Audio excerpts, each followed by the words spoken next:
Olá, a partir de hoje o Participação Popular está de volta à programação da TV Câmara.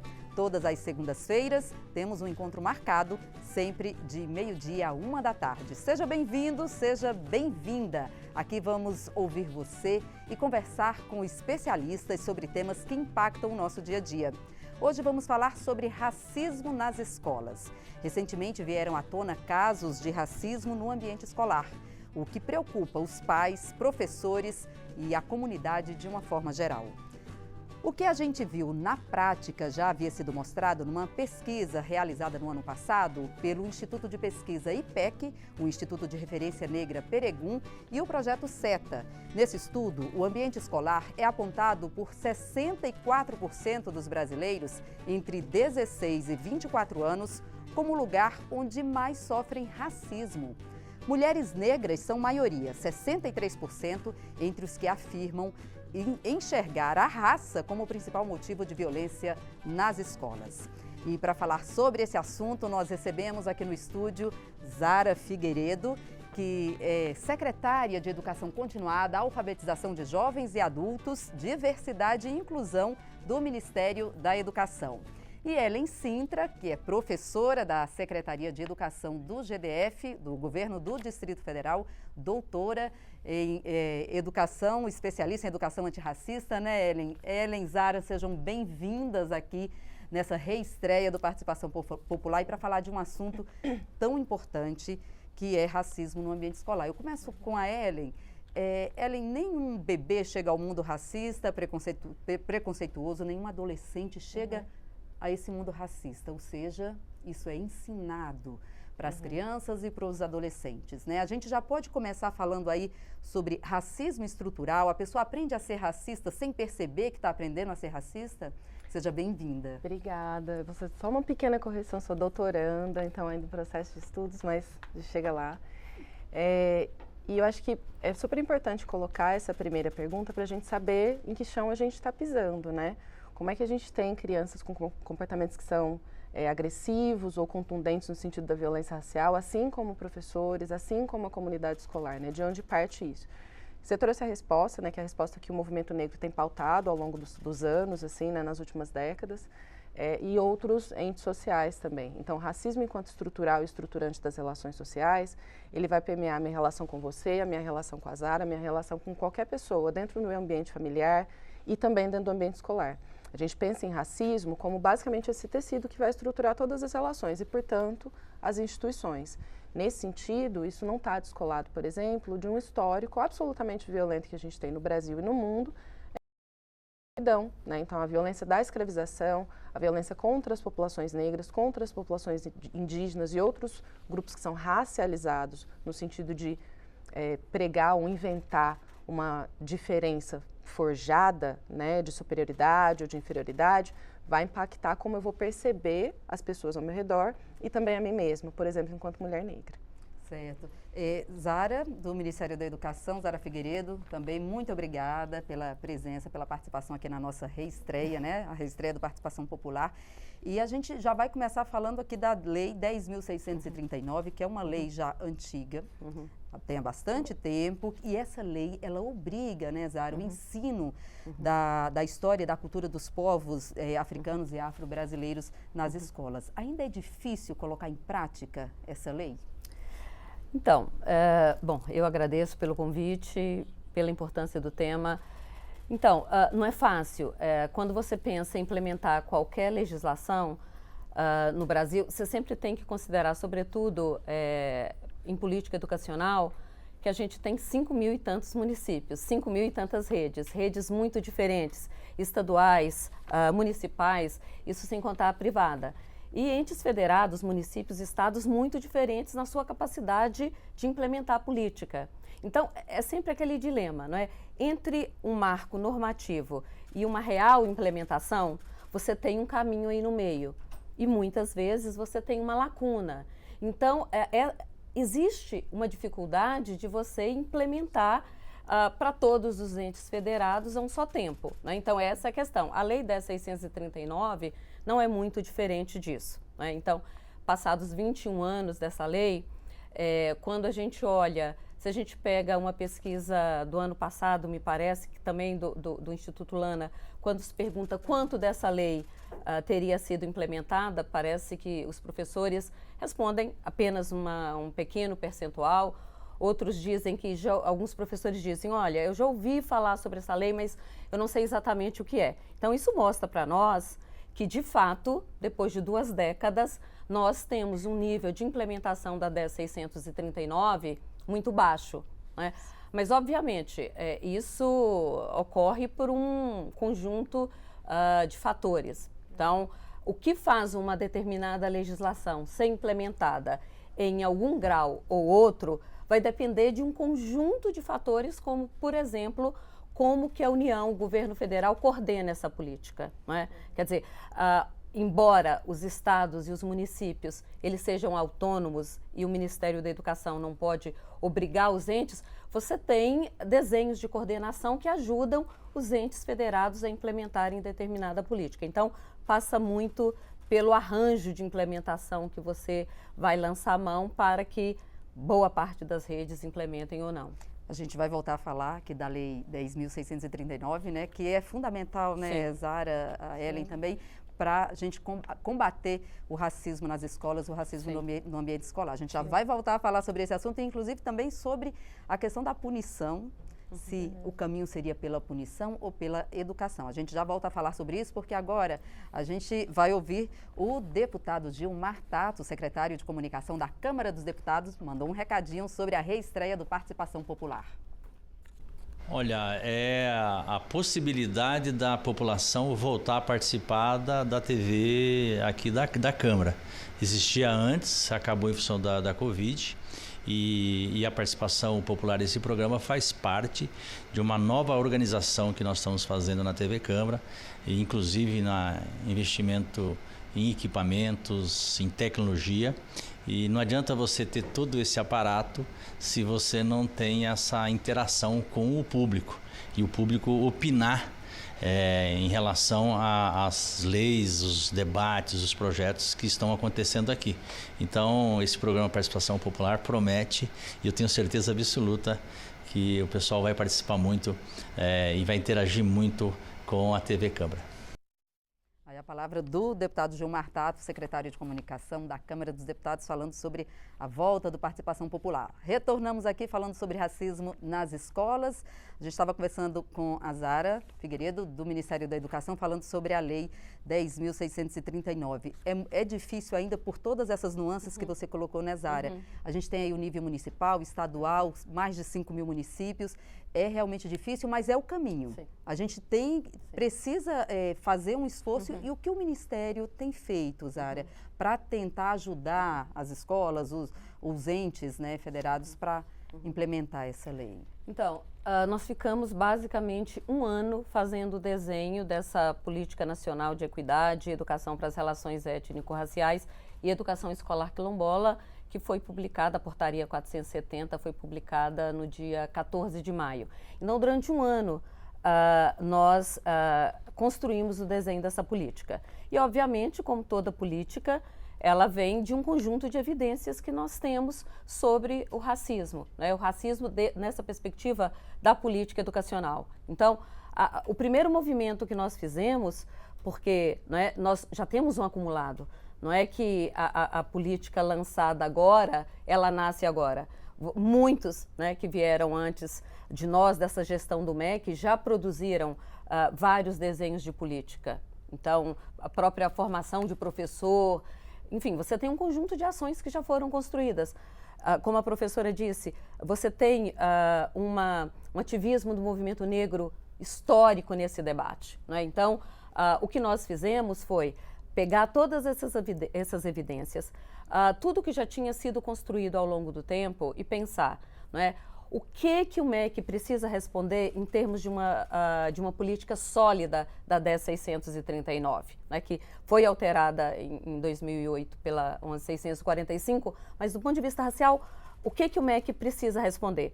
E o que as evidências nos mostram basicamente, você tem um percentual muito baixo de professores formados para as relações étnico-raciais. Ou seja, tem que ter preparo dos profissionais que estão atuando nas escolas. Absolutamente, né? absolutamente. Ou seja, trabalhar muito a formação dos professores, daqueles profissionais que estão ali lidando diretamente com as crianças, com os adolescentes. É isso.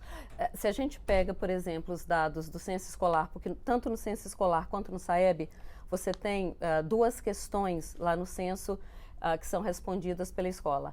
Os dados do censo, eles nos mostram que apenas 0,9% dos docentes disseram já ter feito alguma formação de pelo menos 80 horas sobre educação para as relações étnico-raciais, ou seja, é residual.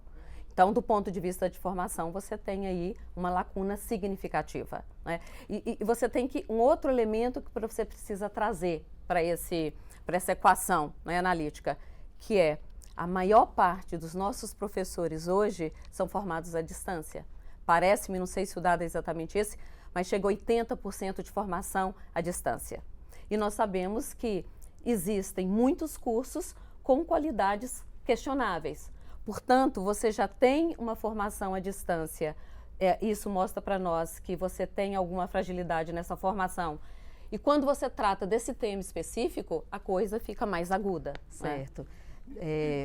Agora nós vamos falar, a gente está falando aqui sobre esse trabalho que precisa ser feito nas escolas, a gente vai exatamente para uma escola no Gama, que é a cidade satélite aqui de Brasília. A gente vai falar com Rafael Porfírio, que traz informações importantes aí dessa escola, que faz uma ação muito legal, muito importante nessa educação antirracista, né, Rafael? Boa tarde. Muito boa tarde, Jaciele, boa tarde a todos aí do outro lado da telinha. Olha, é isso mesmo, o projeto, na verdade, deixa eu me apresentar, eu estou aqui na escola, no Centro de Ensino Médio do Gama, é uma escola pública que recebe alunos aí de 14 a 18 anos. O Gama é uma cidade que fica aproximadamente cerca de 50 quilômetros do centro da capital, no centro de Brasília, e aqui foi desenvolvido um projeto antirracista com base aí na Lei 10.639, que vocês bem explicaram no estúdio, que determina aí o ensino da história e da cultura afro-brasileira. O projeto se chama Enegrecer. Para falar mais sobre ele, eu converso com a professora Eudemis Ramos. Eudemis, bem-vinda à TV Câmara. Explica para a gente como é que funciona na prática esse projeto e qual é o envolvimento deles com os alunos. Boa tarde. Lembrando que a gente faz esse projeto mais ou menos há 12 anos aqui na escola, e aí fomos desenvolvendo, aprofundando a temática. Quando a gente teve a mudança para o novo ensino médio, dentro das trilhas com o projeto Enegrecer, né, a gente criou o projeto das múltiplas brasilidades, no qual a gente trabalha a história, né, afro-brasileira. No primeiro semestre, os alunos elaboram um trabalho científico, no qual eles têm um embasamento teórico, científico sobre as leis, né, fundamentos teóricos. E no segundo semestre, eles fazem um processo criativo, que é a criação de um curta, no qual tem um recorte sempre racial que os alunos desenvolvem. E como é que é o envolvimento dos pais nesse projeto? Então, quando a gente tem a combinância do projeto, né, logicamente que no decorrer dos anos a gente tem as reuniões, no qual a gente sempre trabalha as temáticas nas reuniões com os pais, mas também quando a gente tem a combinância dos curtas, é chamada a comunidade, né, no qual é envolvido os pais também, para a apresentação e os debates sobre os filmes. De forma rápida, para a gente entender, você tem percebido um efeito nos alunos, principalmente com relação ao combate ao racismo estrutural? Com certeza. Logo porque, assim, no decorrer, muitos alunos já sofreram o racismo e eles nem sabiam que sofriam. E no decorrer dos nossos debates, nossas falas, eles percebem o que eles estavam passando, né? E a partir dali eles tomam uma nova medida, né? Ok. Demis, muito obrigado pela participação aqui na TV Câmara. Olha, daqui a pouco eu volto com os alunos para a gente entender na prática como esse projeto tem afetado, atingido aí a rotina desses estudantes aqui na escola. Com você, Jaciene. Tá certo, Rafael Porfírio, falando aí da escola, do Centro Integrado do Gama, cidade satélite de Brasília, trazendo um projeto super importante da escola para colocar na prática, né, Zara, a Lei 10.639. É isso, é você trazer ações para dentro da escola para ensinar mesmo, educar. Esse é o objetivo do Ministério com essa política aí para Essa é uma das dimensões, né? Porque o que é importante? Eu acho que a gente sempre responder quando a gente discute racismo intraescolar. Quais são as manifestações? Não é? As manifestações são de que ordem? Ela está dizendo, olha, a gente faz um trabalho ao longo do tempo, a gente conscientiza esses estudantes de práticas racistas entre estudantes, entre professores, mas o que mais? Né? Então, eu acho que essa é uma das dimensões. E Ellen, agora a gente vai falar um pouquinho sobre essa questão que é polêmica, né? Sobre a questão da punição, que tem gente que é contra, tem gente que é a favor. Resolve expulsar o adolescente quando ele comete um ato racista? Olha, no sentido de reeducação, eu acho que aqui a gente está, quando a gente pensa em educação antirracista, a gente está pensando num processo de reeducação contínuo, né? A gente precisa pensar em educação como um processo ampliado, um processo que acontece ao longo da vida. A escola é um dos espaços onde os processos de aprendizagem, os processos educativos acontecem. Nesse sentido, a punição no sentido de expulsar esse estudante, ela tem simbologias diferentes. É importante que a gente tenha alguns marcadores de qual é o limite, né? Para isso tem as leis, para isso a gente vai fazer acordos coletivos. Então, a comunidade escolar é importante que use de determinadas premissas de forma pedagógica. Aquilo está previsto no PPP da escola? Existe um consenso dentro da comunidade escolar em que foi acordado quais seriam, né, os limites das relações? Por exemplo, a agressão racista, a agressão verbal, psicológica, física, tem diferentes níveis. A comunidade sabe disso. Existe um processo anterior a qualquer manifestação de punibilidade que tenha por intenção reeducar esses sujeitos. Nesse sentido, fica o alerta, né, enquanto sociedade. Feliz ou infelizmente, a gente parte da premissa da inviolabilidade dos direitos humanos. Então, vale os alertas. Enquanto comunidade pedagógica e comunidade de aprendizagem, a gente tem que entender as escolas como espaço de acolhimento e de crescimento. Nesse sentido, por mais difícil que às vezes seja você ter a presença de agressores e a presença de vítimas no mesmo espaço, passa por toda a comunidade aprender juntos. Seja a pessoa que cometeu um ato infracional, porque aqui a gente está falando de adolescentes, né, ou de crianças, seja as vítimas daquela situação. Então, nesse sentido, acolher agressores e especialmente acolher as vítimas, as suas famílias, as comunidades pedagógicas, no sentido ampliado, a escola como um espaço maior, é muito importante também para o processo de educação, porque senão eu vou achar que te punir vai resolver. E isso não tem resolvido há séculos. Gente, e como envolver as famílias nesse processo, né? Porque não é responsabilidade só da escola e a gente não sabe de onde vem aquela manifestação, se teve algum incentivo em casa ou se do próprio ambiente que aquele adolescente frequenta. Muitas vezes os pais falam, não, mas a gente não é racista, não ensina isso dentro de casa, como que aconteceu lá, né? Mas e aí, como envolver as famílias? Eu acho que a gente já tem um conjunto de ações que, se elas não estão sendo efetivadas, elas precisam, né? A própria gestão democrática, porque é isso, o que a professora está dizendo, olha, como é que vai ser essa punição? Porque à medida que você vai expulsar, primeiro, o direito à educação é um direito público subjetivo. Então, você está garantido, o indivíduo nasce com ele. Esse é um pressuposto básico, não é? À medida que você expulsa, você não estaria também transferindo o problema para uma outra escola? Porque essa pessoa vai estudar. Porque o direito público subjetivo tem que ser precisa ser garantido. Né? Então, como é que é? A gente vai transferir esse problema para uma outra escola? Então, eu penso, como a professora disse, é uma questão pedagógica, precisa lidar pedagogicamente com isso. E trazer essa participação, né? O programa é bem isso, participação popular. A participação dos pais já é algo também que está garantido na lei. Você precisa trazer isso para a concretude da sala de aula, né? Zara, a gente vai voltar. Vamos continuar, na verdade, aqui falando sobre isso, mas é que a deputada Carol D'Artória, do PT do Paraná, participando com a gente aqui. Deputada, muito obrigada pela sua participação, falando de um assunto tão importante nessa reestreia do Participação Popular. Seja bem-vinda, deputada.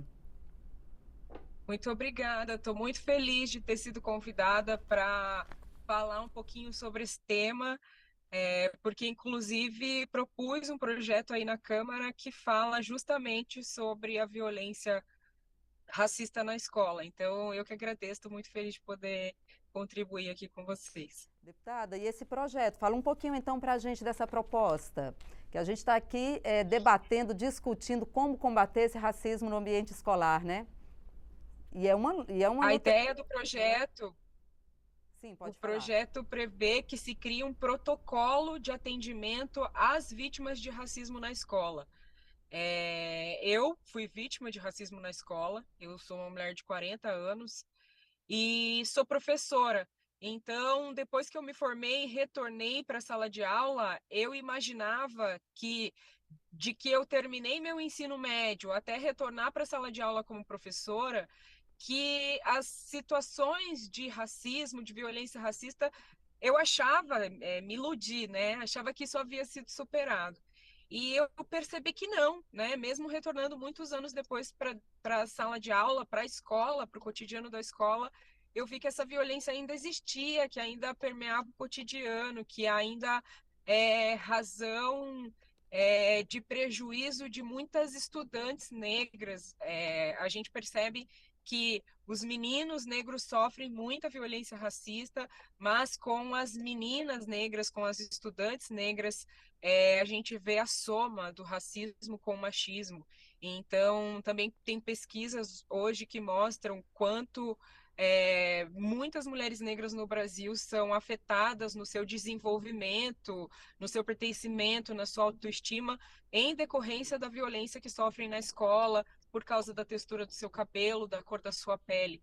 Então, ao retornar para a sala de aula, eu percebi que essa violência ainda existia, pesquisei as situações de violência contra adolescentes negras nas escolas, e a gente pôde perceber a importância da Lei 10.639, por exemplo, mas que ainda não havia as equipes pedagógicas não estavam preparadas para lidar com essa violência. Então, cometiam uma coisa que a gente chama de revitimização, que é muito isso que as minhas companheiras que aí estão comentavam. Então, equipes pedagógicas que orientavam os pais a mudar a criança de escola. Isso é um absurdo, a criança não pode ser revitimizada por uma violência que ela sofreu.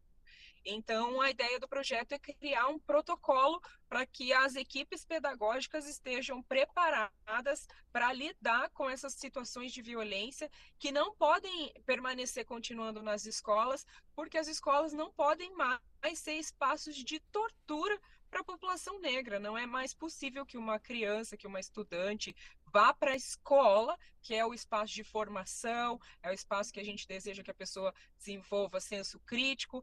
Não é nesse espaço que ela tem que sofrer uma violência que pode ser um prejuízo ao longo de toda a sua vida. Então, o protocolo é no sentido de que as equipes estejam preparadas para lidar com essas situações.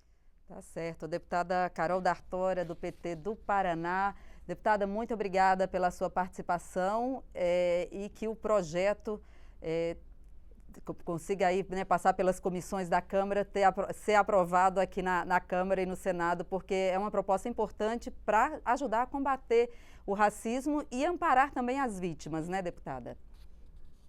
Sem dúvida. E superar, né? Superar esse produtor de tanta violência que é o racismo na nossa sociedade. Muito obrigada mais uma vez. Deputada Carol D'Artora, do PT do Paraná. Até mais. Bom, e agora a gente vai para o Rio de Janeiro? Vamos para o Rio de Janeiro, a repórter Flávia Espíndola. Flávia, boa tarde. Está falando aí do Rio de Janeiro, vamos falar um pouquinho sobre racismo nas escolas também aí no Rio. Boa tarde, Flávia. Boa tarde a vocês aí no estúdio, a todos que nos acompanham. Eu estou aqui no Cais do Valongo, na zona portuária do Rio de Janeiro. É o local onde o principal local, né, e porto de desembarque dos escravos africanos no século XVIII e XIX, aí, né, o principal porto de desembarque das Américas. Eu estou com o Ivanir dos Santos, que é babalaô, doutor em História, e vai falar um pouquinho para a gente aí sobre esse combate do racismo, né, no ambiente escolar. Doutor Ivanir, diante desse cais, né, tão simbólico, né, historicamente falando, o racismo estrutural, ele ainda ecoa na nossa educação, né, de que forma ele reflete aí nas escolas? Primeiro temos que observar que não está resolvida a questão escravidão no Brasil ainda, né? A abolição não veio sem nenhuma garantia social, nem de desenvolvimento sociocultural, político e econômico dessas comunidades, né, dos seus descendentes escravizados, e, consequentemente, as estruturas que você tem no Brasil reproduz ainda uma visão muito ocidental, e a escola é uma delas. Eu sempre costumo dizer que o preconceito e o racismo nasce na família, né, depois é referendado pela religião e, consequentemente, é reproduzido pelos ambientes escolares, pela educação. Então, o campo da escola é um campo muito importante para ser ganho por uma luta antirracista nesse país.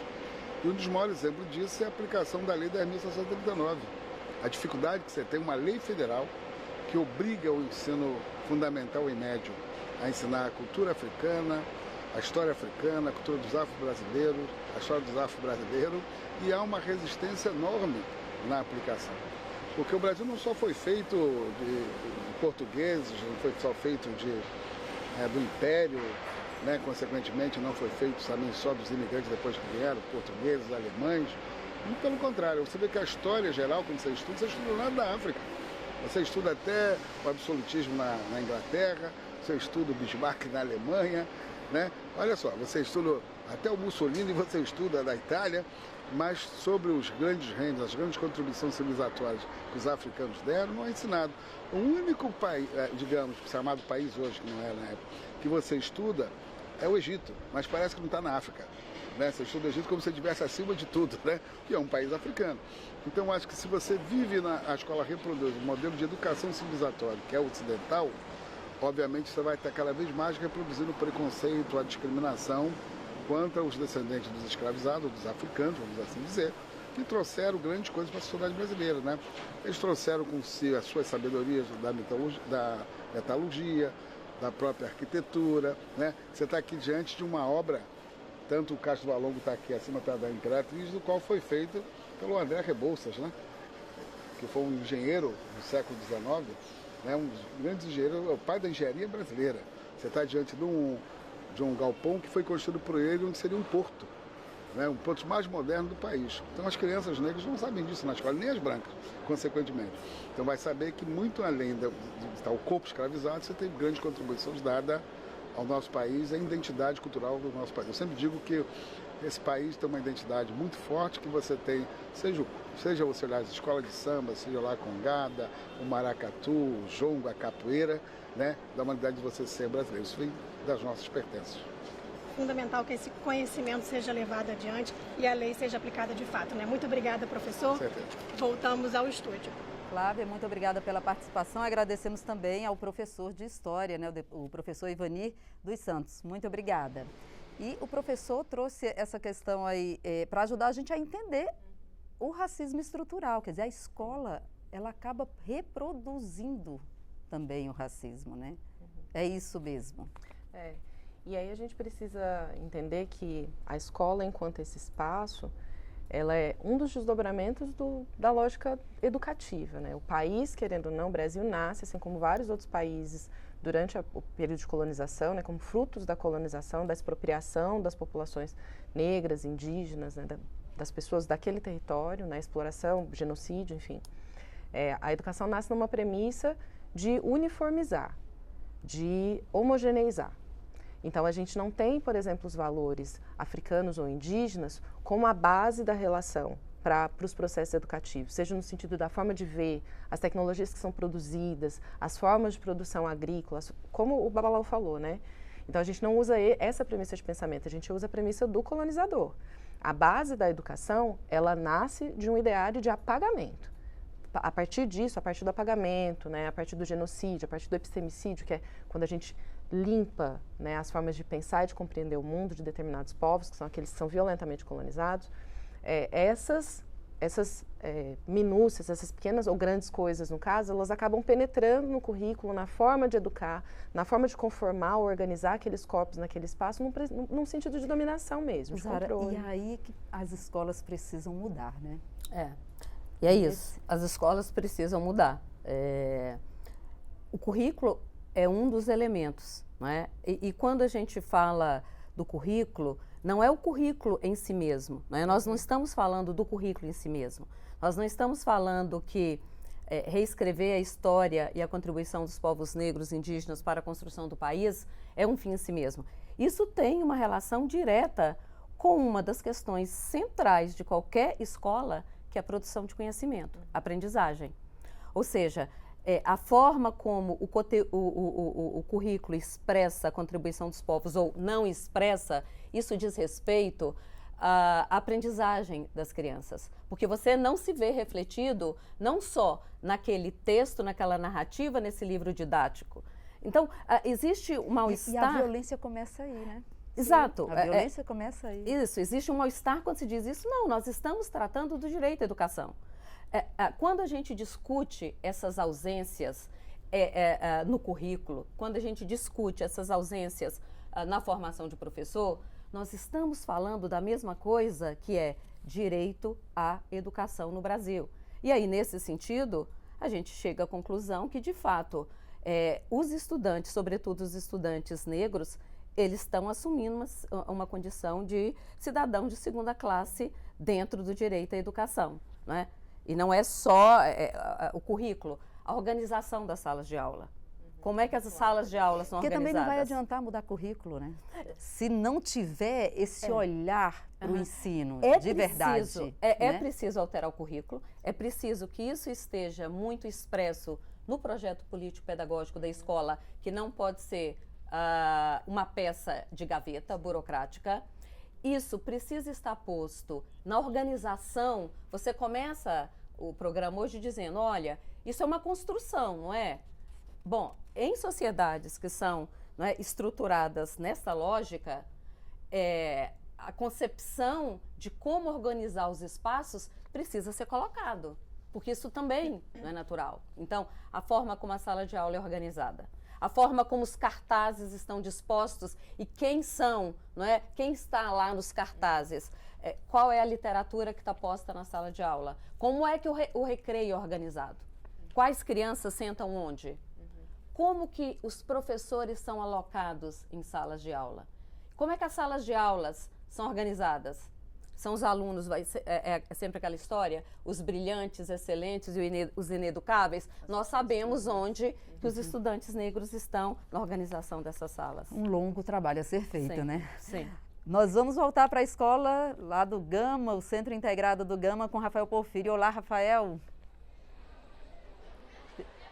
Oi, Jaciele, estou aqui com o Arthur, de 16 anos. Ele faz parte do projeto Enegrecer, que é um projeto racial desenvolvido a partir da lei que determina o ensino da história e da cultura afro-brasileira nas escolas. Arthur, antes eu quero saber de você. Você já sofreu algum colega seu já chegou com alguma fala racista, algum preconceito? Já sim, não somente nesse colégio, mas em outros colégios que eu já passei, eu já sofri algumas falas racistas, já fui chamado de macaco, King Kong e outras ofensas pejorativas com relação à minha cor de pele. Isso foi antes do projeto, o projeto foi desenvolvido aqui na escola e você percebeu uma mudança do comportamento dos seus colegas de turma? Com certeza, melhorou bastante, tanto aquelas brincadeirinhas, piadinhas na hora errada, mudou completamente, mudou bastante, de verdade. E é preciso esse olhar, essa atenção nas escolas, principalmente com os alunos, né? Totalmente, eu acho que, de preferência, quanto mais colégios possíveis adotar esse projeto, né, que visa informar sobre a pauta racial, melhor. Agora, Jacene, eu quero saber o seguinte, se o Arthur chegar agora na direção, falando, olha, eu sofri uma ofensa, um ataque racista, o que a direção vai fazer de imediato? Vem cá, que vai dar essa resposta aqui a professora Dalva. Dalva, qual seria a primeira atitude inicial da escola num caso como esse? Bom, eu não sou diretora da escola, né? Mas como professora, a primeira questão que a gente tem que fazer é ouvir o aluno, é aquele que passou pela situação. Então, nós precisamos ouvi-lo, registrar, porque nós temos um livro de ocorrência para isso, e tomar as devidas providências. E essas providências, tendo em vista que nós estamos no espaço da escola, a gente precisa fazê-lo de uma forma pedagógica também, né? Não assim, deixando de lado a questão legal, porque a gente precisa levar para a questão legal também, porque digamos, é uma infração, né? Então é um crime, o racismo é um crime, então a gente não pode deixar de pensar dessa forma. Então a gente ouve o aluno, houve outra parte, houve o pai desse aluno também e o pai do aluno que cometeu, porque a gente está numa escola de alunos ainda menores de idade. Então, a gente precisa colocar para esse pai que o filho dele cometeu um ato criminoso e a gente precisa dar os devidos encaminhamentos nesse sentido. E aproveitar do episódio para fazer um debate, porque tudo que acontece na escola tem que se tornar uma pauta, uma agenda de discussão, de debate, né? A gente teria que tomar esses passos. E, em decorrência disso, outras questões que virão, né? Nova, muito obrigado pela participação. E é isso, Jaciene, o combate ao racismo, ele precisa da participação de todos aí. Do professor, do aluno, dos pais e de projetos como o desenvolvido aqui no Centro de Ensino Médio, no Gama. Volto com você. Tá certo. Rafael, muito obrigada pela participação. Agradecemos a professora, também o Arthur, que faz parte aí desse projeto, né, do Centro Integrado lá do Gama, que é Enegrecer. E eu estou aqui com a participação também, os telespectadores, as pessoas que estão assistindo, muito obrigada aí pela sua participação aqui com o Participação Popular. Nós temos aqui a participação da Catrine Boaventura e ela falou lá, boa tarde, fico muito incomodada com o ambiente das escolas particulares, em que há muitas vezes um ambiente de pouca diversidade. Como trabalhar uma educação antirracista nesses contextos? E tem aqui também mais uma observação aqui do Leonardo Café, falando muito bom, ter o programa de volta, parabéns para a equipe, muito obrigada, Leonardo, pela sua participação. E ele fala, a formação continuada é fundamental para que nós, profissionais da educação, possamos trazer provocações antirracistas para que haja uma mudança, de fato, uma mudança social. Então, a gente tem aqui a participação da Catrine, vamos começar falando aí sobre essa questão da diversidade, como trabalhar, principalmente nas escolas particulares. Quem quer começar? Acho que eu posso começar, por favor. Eu acho que, bom, conversando com vários colegas, né, não só pais responsáveis, né, pais, mães responsáveis de crianças e adolescentes em escolas particulares, mas também pessoas que estão na gestão pedagógica, é sempre um desafio. O espaço da educação particular tem um quantitativo muito menor de estudantes negros, por uma questão de disparidade entre classes sociais, né, a gente tem mais pessoas não negras com maior poder aquisitivo, então, portanto, nesses espaços. E a gente tem também um núcleo menor de professores negros nesse espaço. E aí eu acho que tem várias disputas assim em campo, né, que são muito comuns. Então, primeiro que a figura de autoridade, de respeito, mesmo de acolhimento e de lugar de saber, esse lugar de produção intelectual do professor, muitas vezes não é respeitado como tal, né? Penso na minha experiência, na experiência de colegas. Segundo, que a gente às vezes não tem uma comunidade que está um pouco mais desperta para o acolhimento daquele estudante que geralmente está isolado. Aquela ou aquele aluno, sendo em menor número, com quem que ele vai se juntar? Né? Então, fica um pouco mais difícil. E nesse sentido, como as próprias professoras, né, os colegas falaram, a escutativa ela é essencial. Para além disso, pensar no currículo enquanto um instrumento político mesmo, e essencial para a gente desenhar o pensamento crítico. Então, por exemplo, essas escolas geralmente no sentido da competitividade, né, e tudo mais, a gente está pensando nas elites que vão entrar nas maiores universidades, que vão, né, controlar as maiores empresas, enfim.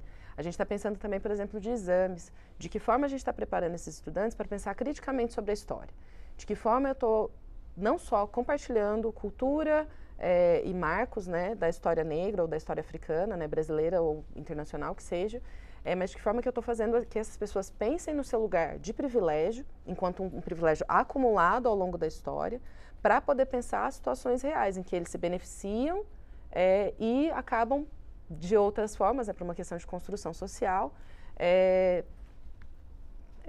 acho que violentando, né, ou se aproveitando, né, desse lugar de violência de outros grupos, que a gente chama de privilégio da branquitude. Isso a gente faz, por exemplo, pensando nas questões do Enem, pensando nas questões do PAS, que são vestibulares absolutamente críticos. Então, nesse sentido, se a gente começa a realmente interagir com literaturas mais críticas, que são essas que têm chegado, né, para os exames nacionais como um todo, ou se a gente começa a pensar nessas comunidades também revendo o seu espaço de lugar, de privilégio, e aí, quem sabe, se desafiando, né, a se reconfigurar, né, sair desse discurso de que é mimimi, ou de que, enfim, não são direitos que são, né, historicamente acumulados, talvez a gente consiga fazer uma movimentação, mas aí a gente está mexendo num vespeiro, né? Agora, Zara, é um desafio, né? É muito desafiador você trabalhar essa diversidade em escolas particulares, onde a grande maioria são brancos e inclusive o corpo docente, né? Os professores. E como tentar trabalhar, né, a educação antirracista num contexto como esse? Bom, a questão racista tem que ser de todos, né? Então, obviamente, você tem todos esses elementos socioeconômicos que estão postos, que ela,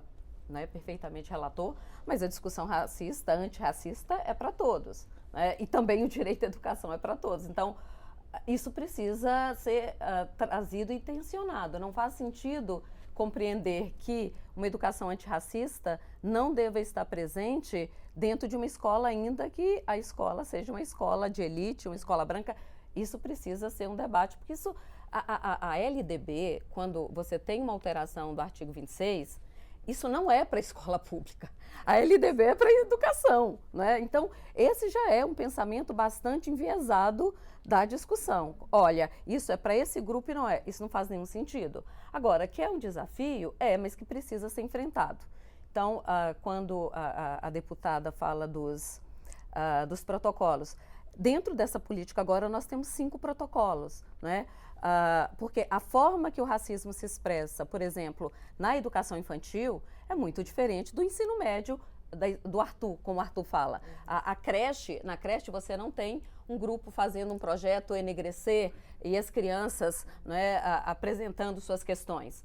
Mas na creche você tem expressões muito fortes de racismo.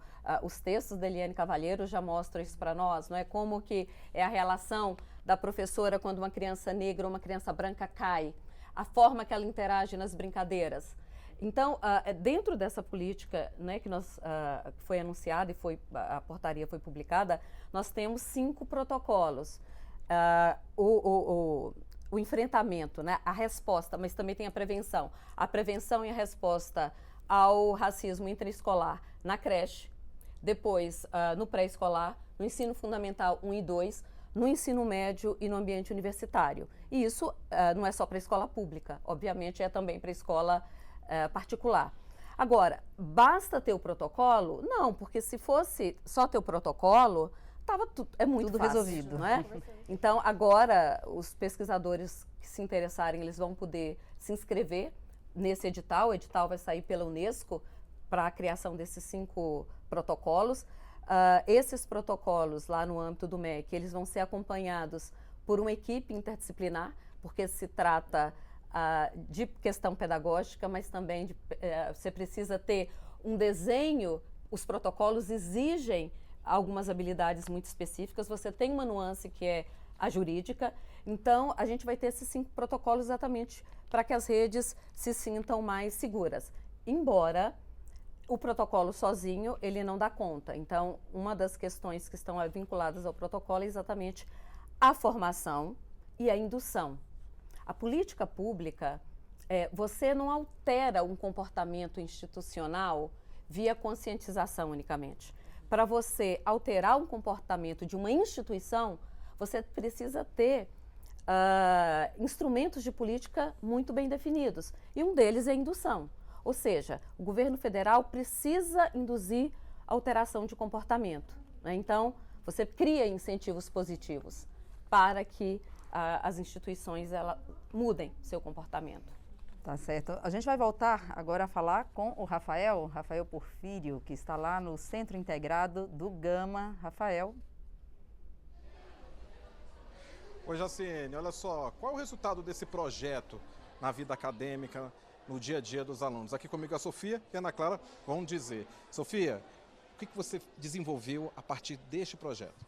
Bom, durante as aulas que a gente teve, né, a gente foi sendo questionado e foi levando a debater, né, os assuntos antirracistas, e a gente desenvolveu um artigo chamado A Solidão da Mulher Negra. E quem vai explicar melhor sobre esse artigo é aqui a Ana Clara. Ana Clara, solidão da mulher negra. Que solidão é essa? Esse fenômeno ele é gerado pelo racismo estrutural que nós temos na nossa sociedade e também pela intersecção, porque a mulher negra ela carrega 2 marcadores sociais, que é o fato dela ser negra e o fato dela ser mulher, que é a intersecção do machismo e do racismo. E ao contrário do que muitas pessoas pensam, essa solidão não é só o fato de você se sentir só, mas também entra o fato de você ser a única negra no seu local de trabalho, na sua escola, e também em questões de relacionamentos amorosos. E dentro desse trabalho nós exploramos os vários impactos e experiências desse fenômeno. Viu aí, Jacene? Percebeu o impacto desse projeto aqui na escola? Olha a fala da Ana Clara. Ana Clara, obrigado, viu, meninos, pela participação. É isso, conhecimento, nada melhor do que a informação para combater o racismo nas escolas. Eu volto com você, Jacene. Muito obrigada, e ao Rafael. Estamos aqui encantadas, né, com as meninas. Que coisa mais linda, né, esse envolvimento dos jovens e o trabalho que eles estão fazendo nessa escola pública aqui do Distrito Federal. A gente vai voltar para o Rio de Janeiro, vamos lá, com a Flávia Espíndola. Oi, Flávia. Oi, boa tarde a vocês aí do estúdio, boa tarde a todos que nos acompanham. Eu estou aqui com a Ingrid Souza, que sofreu racismo aí dentro de uma loja, num shopping aqui no Rio de Janeiro, mas ela também sofreu racismo na infância, dentro do colégio em que ela estudava, aos 9 anos de idade, né, Ingrid? Como é que foi essa vivência, essa realidade para você na sua infância, dentro da escola? Então, eu era a única menina preta, né, na minha escola. Eu tinha uma bolsa. E quando tudo aconteceu, a minha mãe ela prontamente procurou assim dialogar com a instituição. Só que a instituição disse que não se passava de uma brincadeira de criança. Minha mãe procurou a mãe da menina e a mãe da menina disse para minha mãe que branco não se misturava com preto. E por isso que ela falava isso para a filha dela não brincar comigo.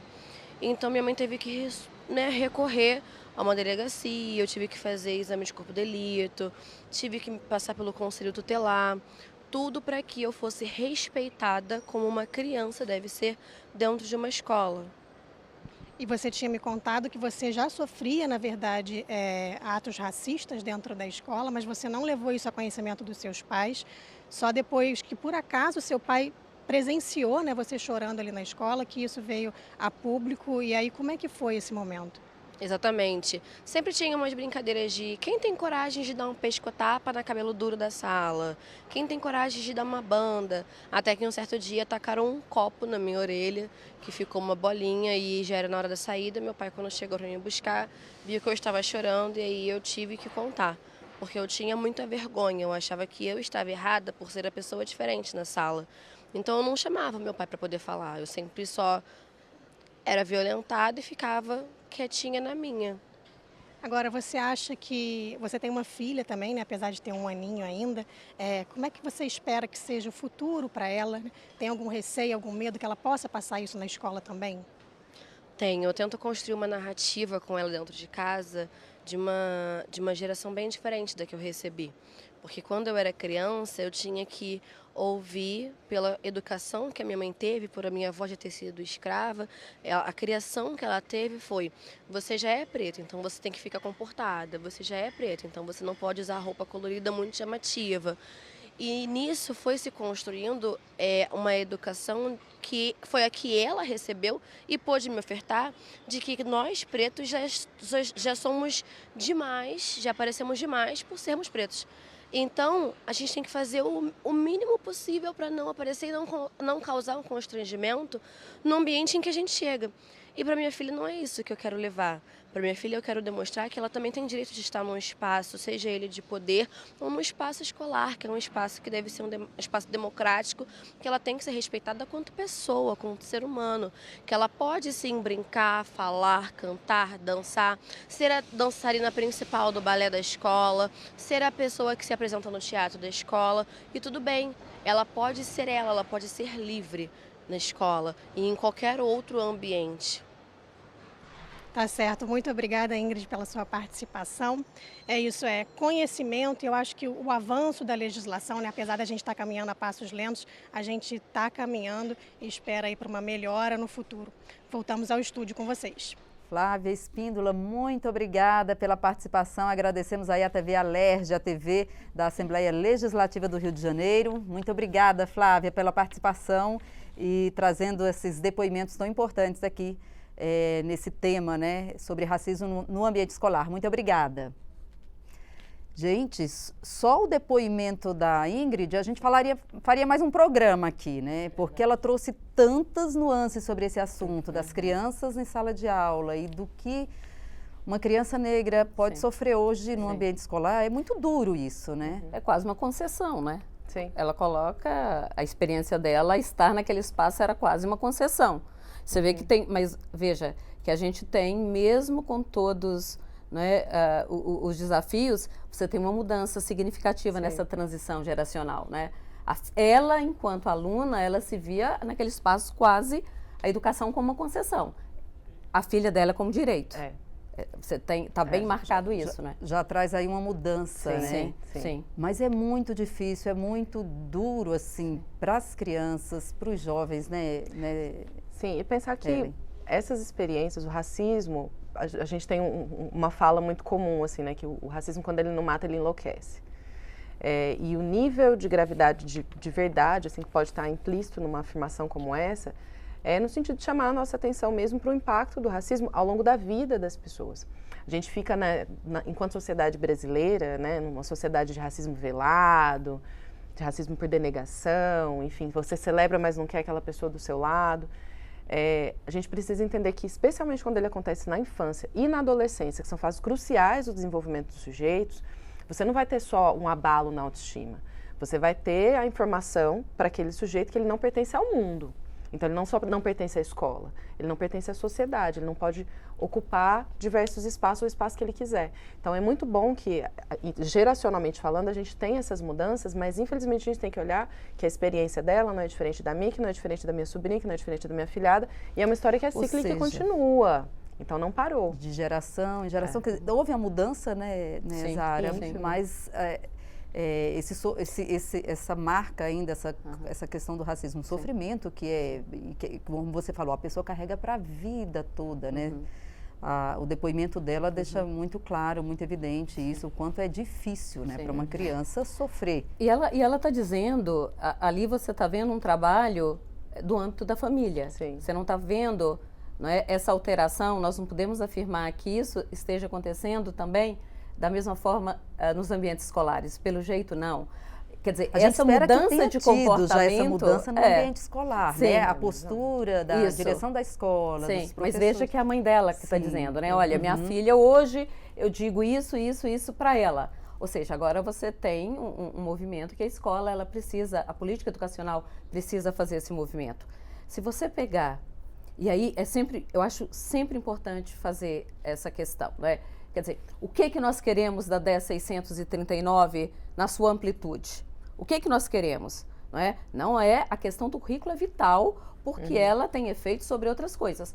Se você pegar, e tem outra questão, o menino preto, não pardo, preto, quando você olha ele e um colega dele branco, a desigualdade de aprendizagem é imensa, porque não é por uma questão cognitiva nossa, negra, mas vem exatamente desses episódios, né? De autoestima, a falta de representatividade. Então, o quanto isso influencia, né, na vida de um jovem ou de uma criança, né? Se você pegar os dados de leitura, dados de leitura, 5º ano, e você analisar uma década, então eu vou tirar 2021 por conta da pandemia, eu vou ficar com 2019, que não está contaminado por nenhum dado da pandemia. 5º ano, leitura. Se você olha em 2019, a nota que o menino teve, um menino preto, numa escala do SAEB, é a mesma nota que um aluno branco teve em 2009, uma década depois. E todos nós sabemos quais razões. A gente tem uma baixa expectativa sobre a aprendizagem de crianças negras, você tem um viés inconsciente enorme, você tem uma distribuição de afetos regressiva, racialmente falando, então todos esses elementos vamos lá. Todos os problemas aí, todas as questões colocadas e provadas e já escancaradas aqui, né, com relação ao racismo no ambiente escolar, o racismo estrutural. E aí uma luta grande que a gente tem pela frente. Infelizmente chegamos ao final do programa, viu? Chegamos ao finalzinho. A gente agradece demais a participação. É um assunto que a gente tem que falar sempre, né? Racismo não só no ambiente escolar, mas o racismo estrutural, que é algo que a gente precisa debater, discutir. Então, eu agradeço a Ellen Sintra, que é professora. Obrigada. Ela é professora da Secretaria de Educação do Distrito Federal, também a Zara Figueiredo, do Ministério da Educação, trazendo aí todo esse esforço que o Ministério tem feito, né, Zara, nesse sentido de ajudar ou amparar aí as escolas, né, a implementar uma política antirracista. Agradeço muito a participação de vocês aqui no Participação Popular, nessa reestreia do Participação Popular. A gente agradece você também que acompanhou o Participação Popular, participou, acompanhou com a gente esse debate tão importante sobre racismo no ambiente escolar. A gente fica por aqui e até a próxima.